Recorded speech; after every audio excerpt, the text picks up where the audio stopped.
नमस्कार। YouTube के अपने चैनल अंतर्दृष्टि में मैं अनिल गुप्ता आपका स्वागत करता हूं। ज्योतिष के इस कार्यक्रम में जो आज मैंने विषय लिया है वो पंच महापुरुष में 5 योगों में से बनने वाले एक योग रोचक योग।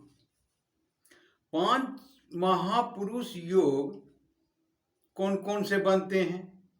तो सर्वप्रथम मंगल से जो बनते हैं वो रोचक योग कहलाते हैं। जो बुध से बनते हैं वो भद्र योग कहलाते हैं। और गुरु से जो बनते हैं वो हंस योग कहलाते हैं। और शुक्र से बनने वाले योग मालव्य योग कहलाते हैं। और शनि से बनने वाले योग शश योग कहलाते हैं। ये पंच महापुरुष में से आज जो मैं बताने वाला हूं वो रोचक योग जो मंगल से बनते हैं। पंच महापुरुष योग के बारे में कहा जाता है कि ये भगवान श्री कृष्ण के योग में थे, कुंडली में थे।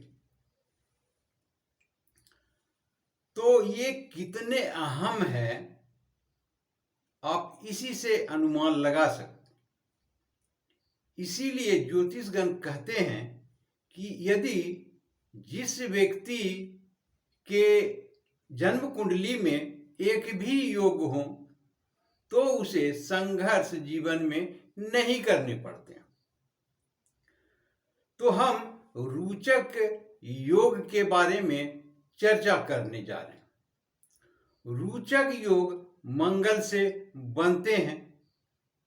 रोचक योग में जातक को क्या लाभ होते हैं? तो जिस जन्म कुंडली में, जिस जातक की जन्म कुंडली में ये रोचक योग बनते हैं, सर्वप्रथम वो बड़े साहसी होते हैं, बलवान होते हैं। जहां तक लोग कहते हैं कि जिनके पास शारीरिक बल हो उनके पास मानसिक बल नहीं होते हैं, और जिनके पास मानसिक बल हो उनके पास शारीरिक बल नहीं होते। परंतु इस योग में जो जातक होते हैं वो शारीरिक बल से और मानसिक बल दोनों से मजबूत होते हैं। इसीलिए ऐसे व्यक्ति चुनौतीपूर्ण कार्य को ही स्वीकार करते हैं और उसी में उच्च पद की प्राप्ति करते हैं। जैसे खिलाड़ी हो, चाहे वो क्रिकेट के हो, फुटबॉल के हो या और किसी क्षेत्र में हो, उनमें दोनों चीजें समाहित होती है। शारीरिक बल भी लगते हैं और मानसिक बल भी। तो इस प्रकार से दूसरे क्षेत्रों में, जैसे पुलिस में ये बड़े अधिकारी बनते हैं, या सेना में जो नेवी के ऑफिसर होते हैं, एयरफोर्स में पायलट जो होते हैं, उन्हें क्षणिक क्षणिक समय में जल्द सोचने की जरूरत होती है। आर्मी में हो गए, उसी प्रकार से जो मंत्री बनते हैं, चाहे वो केंद्र में हो या स्टेट में हो, तो इस योग से भी बहुत से लोग आते हैं। तो ये तो इनका कार्य क्षेत्र हुआ।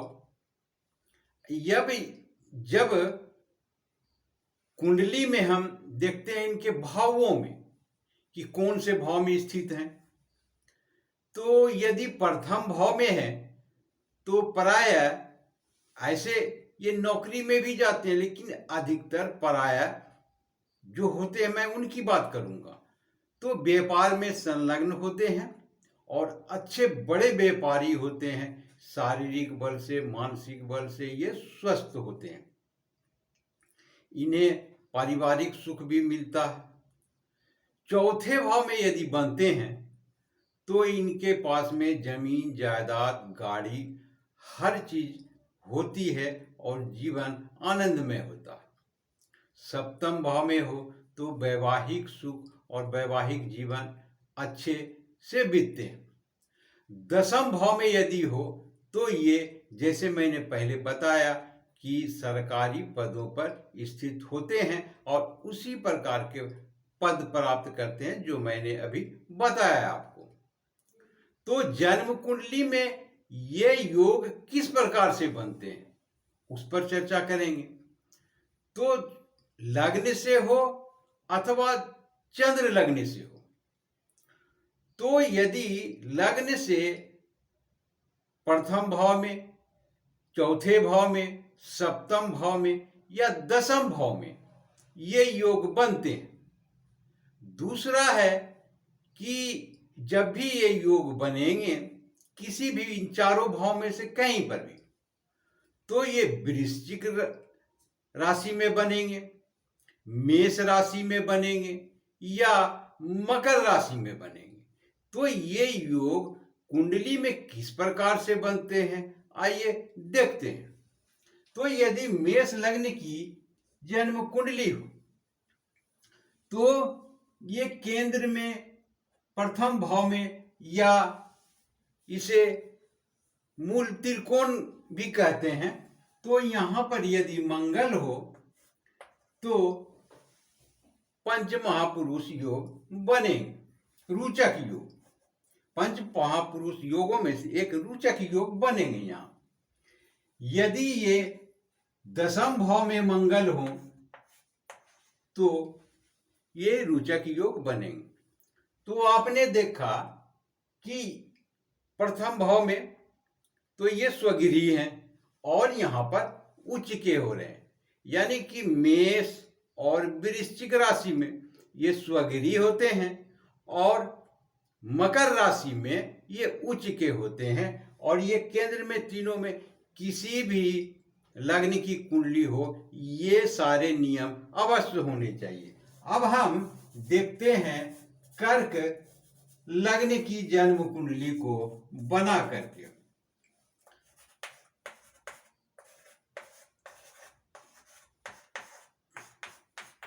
तो कर्क लग्न में दो स्थानों पर बन सकते हैं, एक दसम में और दूसरा सप्तम भाव में। सप्तम भाव में मंगल उच्च के हो रहे हैं, दसम भाव में स्वगिरी हो रहे हैं। तो इस प्रकार से मैंने आपको दो उदाहरण बताए, बाकी आप किसी भी लग्न कुंडली में इस प्रकार से देख सकते हैं। तो ये था रोचक योग जन्म कुंडली में किस प्रकार से बनते हैं और इनके लाभ जातक को क्या मिलते हैं, मैंने पूर्ण विवरण बता दिया। आशा करता हूं कि ये समझने में किसी भी प्रकार की दिक्कत नहीं हुई होगी। आपने पूरा वीडियो देखा, इसके लिए बहुत बहुत शुक्रिया, धन्यवाद।